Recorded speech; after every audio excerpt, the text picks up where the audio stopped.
Top quality और consistent performance के लिए सिर्फ सिल्वर पंप्स। टॉप क्वालिटी और कंसिस्टेंट परफॉर्मेंस के लिए सिर्फ सिल्वर पंप्स, नाम याद रखना। ते आता राधाकृष्ण विखे पाटलांची परिस्थिती काय आहे आपण पाहिली काय, त्यांच्याकडे पूर्ण पोर्टफोलिओ पण नाही, खातं अर्धच आहे, तेही पूर्ण बिना कामाचं नाही। त्यामुळे आता राधाकृष्ण विखे पाटलांचीच परिस्थिती गंभीर आहे। त्यामुळे राहिलं नाना पटोले सत्तेच्या मागे न धावणारा माणूस आहे। नाना पटोलेची भूमिका महाराष्ट्राच्याच नाही देशाच्या जनतेला माहिती आहे। त्याच्यामुळे मी काँग्रेसचा विचाराचा पाईक आहे आणि काँग्रेसमध्येच आम्ही राहू आणि काँग्रेसलाच महाराष्ट्रामध्ये सत्तेत आणू हा संदेश तुमच्या माध्यमातून विखे पाटलांना जाऊ द्या। ज्या दिवशी महाराष्ट्रात सत्ता आमची आली त्या दिवशी मग विखेंचा विचार करू। जिल्हाधिकारी कार्यासमोर आंदोलन होणार आहे। मला असं वाटतं की केंद्रात आणि राज्यात त्यांच्याच विचाराचं सरकार आहे आणि जेव्हा त्यांच्या विचाराचं सरकार असताना त्यांच्याच संघटना ज्यांनी या लोकांचं सरकार आणलं, तर या ठिकाणी यापतीचा उद्रेक होणं आणि पोलिसांचा त्या ठिकाणी बंदोबस्त लावणं ते या सरकारची नामुष्की आहे। म्हणजे सरकारने सत्तेमध्ये येण्यासाठी हिंदू मुसलमान वाद निर्माण करून लोकांना गुमराह केलं, दिशाभूल केली, मूळ प्रश्नावरून डायव्हर्ट केलं आणि त्याच सरकारला आत्ता औरंगजेबाच्या कबरेला सुरक्षित ठेवण्यासाठी पोलीस बंदोबस्त लावा लागत असेल तर हे तर खऱ्या अर्थानं त्यांचं दुर्भाग्यच आहे।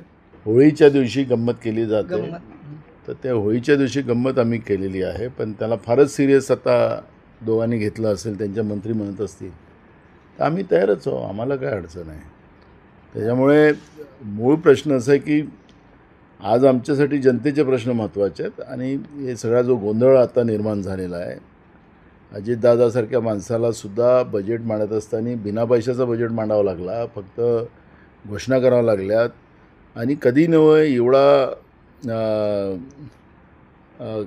त्याला म्हणू अपशकुनी बजेट या त्याला मायूस बजेट काय म्हणता येईल, त्याला जनतेला काहीच नाही त्याच्यामध्ये, असा हा बजेट महाराष्ट्रामध्ये पहिल्यांदा आलेला आहे। त्यामुळे हा सगळ्यांसाठी शॉकिंग आहे, महाराष्ट्राच्या जनतेसाठी शॉकिंग आहे। अजितदादासाठी तर असेलच पण सगळ्यांसाठीच आहे। त्यामुळे महाराष्ट्राची आर्थिक जी घडी आहे ती पूर्ण विस्कळीत झालेली आहे, हे याच्यातून स्पष्ट होतं। पोस्ट करून आत्महत्या केली आहे। 18 वर्षापासून वेतन मिळत नसल्याचा आरोप त्यांनी केला। अमरावती आणि संभाजीनगर जिल्ह्यात 2024 या वर्षी 2021 शेतकऱ्यांनी आत्महत्या केली। म्हणून तो तुम्हाला हाच प्रश्न बघायला सांगितला की आश्रमशाळेच्या शिक्षकांनी काल बीडमध्ये स्वतःच गळफास लागून आणि चिठ्ठी लिहून त्या ठिकाणी आत्महत्या केलेली आहे आणि आत्महत्या करत असताना त्यांनी जी काही कारणं सांगितली ती कारणं त्याच्यात स्पष्ट आहे। हे नालायक सरकार जे आलेलं आहे राज्यातलं, जे जनतेच्या पैशाची उधळपट्टी करून मोठ्या प्रमाणात राज्यातला जनतेच्या घामाचा पैसा भ्रष्टाचाराच्या माध्यमातून उडवत आहे आणि कर्मचाऱ्यांचे पैसे मिळत नाही, मनोन्स मिळत नाही, वर्षोनं मिळत नाही। त्यामुळे एका तरुण आश्रमशाळेच्या शिक्षकांनी काल जे बीड जिल्ह्यामध्ये आत्महत्या केली, ही एक बीड जिल्ह्यातला प्रश्न नाही, हा महाराष्ट्रातल्या अनेक शैक्षणिक व्यवस्थेतला प्रश्न आहे। त्यामुळे सरकारने कालच्या आत्महत्येचं गांभीर्य घेऊन उद्या विधानसभेमध्ये त्यांनी निवेदन करावं आणि कर्मचाऱ्यांचा रेग्युलराईज करण्याच्या बाबत आणि त्यांच्या पगाराच्या बद्दलची भूमिका स्पष्ट करावी।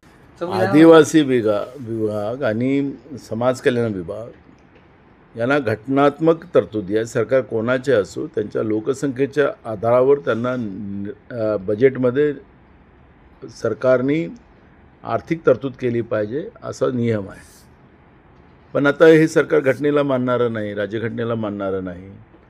आदिवासी आणि शेड्यूल कास्ट या दोन जातीसाठी विशेष करून जे डॉक्टर बाबासाहेब आंबेडकरांनी संविधानामध्ये ज्या तरतुदी करून ठेवल्या त्याही तरतुदी त्यांना आता संपवायच्या आहेत आणि म्हणून संजय सिरसाटनी जी काही भूमिका काल मंत्र्यांनी मांडलेली आहे, सामाजिक न्याय मंत्र्यांनी, ही खरंच आहे की या बजेटमध्ये आदिवासींच्या साठी जे असतात ती तरतूद कमी केली। सिरसाट स्वतः सांगतात की त्यांच्या ह्याच्यामध्ये 7,000 कोटी रुपये यांनी पैसे परस्पर वळते केले। तर हे खुल्यानं महाराष्ट्रामध्ये भाजपच्या सरकारच्या माध्यमातून सामाजिक न्याय विभाग आणि आदिवासी विभागाचे पैसे परस्पर वेगळ्या योजनांना वळवले जातात, हे स्पष्ट झाले।